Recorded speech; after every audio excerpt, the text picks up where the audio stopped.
Hello viewers, ಇವತ್ತಿನ recipe mutton keema ಉಂಡೆ ಹೇಗೆ ಮಾಡೋದು ಅಂತ ತೋರಿಸ್ತಾ ಇದ್ದೀನಿ. ಅದಕ್ಕೋಸ್ಕರ ತೊಡೆ ಮಟನ್ ತೊಗೊಂಡಿದ್ದೀನಿ, ಒಂದು 1/4 kg ಇಷ್ಟು.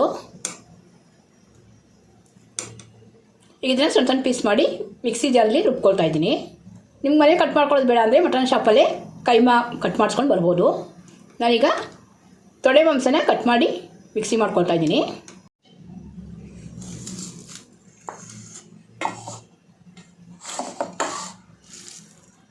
ನೋಡಿ, ಈ ಥರ ರುಬ್ಕೊಂಡಿದ್ದೀನಿ ಮಟನ್ ಸಣ್ಣ ಪೀಸ್ ಮಾಡಿಕೊಂಡು. ಈಗ ಅದೇ ಮಿಕ್ಸರ್ ಜಾರ್ಗೆ ತೆಂಗಿನಕಾಯಿ, ಒಂದು ಚಿಕ್ಕೋಳು ತೆಂಗಿನಕಾಯಿ ಹಾಕೊಂಡಿದ್ದೀನಿ, ಖಾರಕ್ಕೆ 2 ಹಸಿಮೆಣಸಿನ್ಕಾಯಿ, ಸ್ವಲ್ಪ ಚಕ್ಕೆ, ಲವಂಗ, ಸೋಂಪು, ಕಾಳು ಮೆಣಸು ಹಾಕ್ಕೊಳ್ತಾ ಇದ್ದೀನಿ. ಪುಡಿ ಮಾಡ್ಕೊಳ್ಬೇಕು. ನುಣ್ಣಗೆ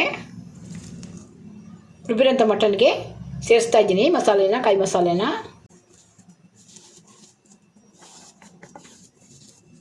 ಅದೇ ಮಿಕ್ಸರ್ ಜಾರ್ಗೆ ಒಂದು 1/4 ಬಟ್ಲಷ್ಟು ಉರಿಗಡ್ಲೆ, ಇದನ್ನು ಕೂಡ ಪುಡಿ ಮಾಡಿ ಹಾಕ್ತಾಯಿದ್ದೀನಿ.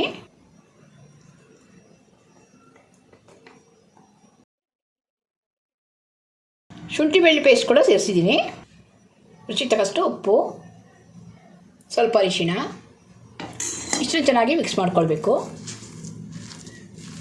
ಬೇಕು ಅಂದರೆ ಇದಕ್ಕೆ ನೀವು ಮೊಟ್ಟೆ ಕೂಡ ಸೇರಿಸ್ಕೊಂಡು ಮಿಕ್ಸ್ ಮಾಡ್ಕೊಳ್ಬೋದು.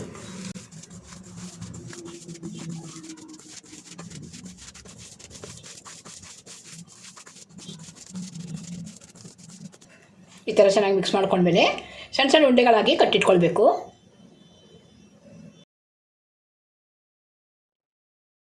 ಈ ಥರ ಕಟ್ಟಿಟ್ಕೊಂಡಂಥ ಕೈಮಾ ಉಂಡೆಗಳನ್ನ ನಾವು ಮಸಾಲೆ ಸಾರು ಅಥವಾ ಮಟನ್ ಸಾರಲ್ಲಿ ಬಿಟ್ಟು ಬೇಯಿಸ್ಕೊಳ್ಬೋದು.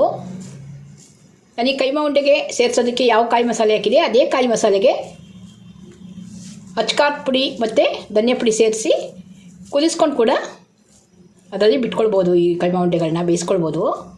ಸ್ವಲ್ಪ ಈ ಥರ ರಫ್ ಆಗಿ ಕಟ್ಕೊಂಡ್ರೆ ಚೆನ್ನಾಗಿ ಬೇಯುತ್ತೆ ಒಳಗಡೆ ಅಂತ. ಈ ಥರ ರಫ್ ಥರ ಕಟ್ತಾಯಿದ್ದೀನಿ ನಾನು. ಬೇಡ ಅಂದರೆ ರೌಂಡು ಕೂಡ ನುಣ್ಣು ಕಟ್ಕೊಳ್ಬೋದು. ಸಾರು ಕೂಡ ಚೆನ್ನಾಗಿ ಕುದಿ ಬರ್ತಾಯಿದೆ. ಸ್ವಲ್ಪ ತೆಳ್ಳಗೆ ಮಾಡ್ಕೊಂಡಿರಬೇಕು ಸಾರನ್ನ. ಉಂಡೆಗಳು ಚೆನ್ನಾಗಿ ಬೇಯುತ್ತೆ. ಈಗ ಉಂಡೆಗಳನ್ನೆಲ್ಲ ಬಿಡ್ತಾಯಿದ್ದೀನಿ.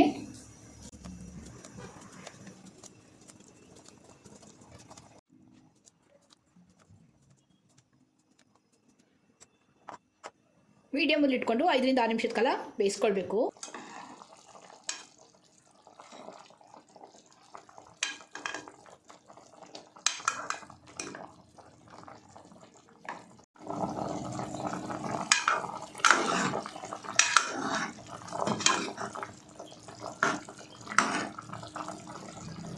ಕೈಮಾ ಉಂಡೆಗಳೆಲ್ಲ ಒಂದು 5 ರಿಂದ 6 ನಿಮಿಷದ ಕಾಲ ಚೆನ್ನಾಗಿ ಬೆಂದಿದೆ.